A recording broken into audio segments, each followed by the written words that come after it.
তো প্রিয় দর্শক, আসুন শুরুতে জেনে নেব আজকের আবহাওয়া সকাল থেকে কেমন থাকবে এবং সারাদিন কোথায় কেমন থাকবে, কোথায় কোথায় ভারী বৃষ্টি, কোন কোন জেলায় হালকা থেকে মাঝারি বৃষ্টি, আর কোথায় কোথায় দমকা হাওয়া বয়ে যাওয়ার সম্ভাবনা রয়েছে। পুরো চিত্রের মাধ্যমে আমরা দেখতে পাচ্ছি বঙ্গোপসাগরে নতুন করে এক ঘূর্ণাবর্ত সৃষ্টির আশঙ্কা প্রকাশ করেছে আবহাওয়া দপ্তর সূত্রে।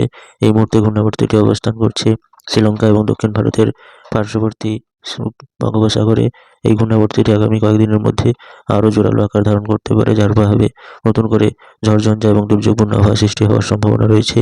তবে এই ঘূর্ণাবর্তটি আগামী দিনে কতটা প্রভাব ফেলবে তার আপডেট আগামী ভিডিওতে মাধ্যমে জানিয়ে দেওয়া হবে।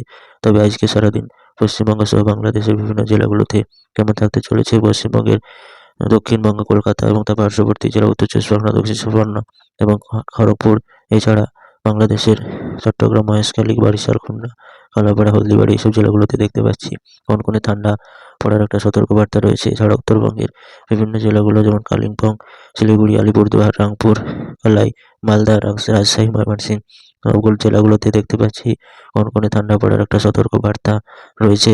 উত্তরবঙ্গ সহ দক্ষিণবঙ্গ এবং বাংলাদেশের বিভিন্ন জেলাগুলোতে আজকে সারাদিন কনকনে ঠান্ডা পড়ার সতর্কবার্তা জারি করল আবহাওয়া দপ্তর সূত্রে।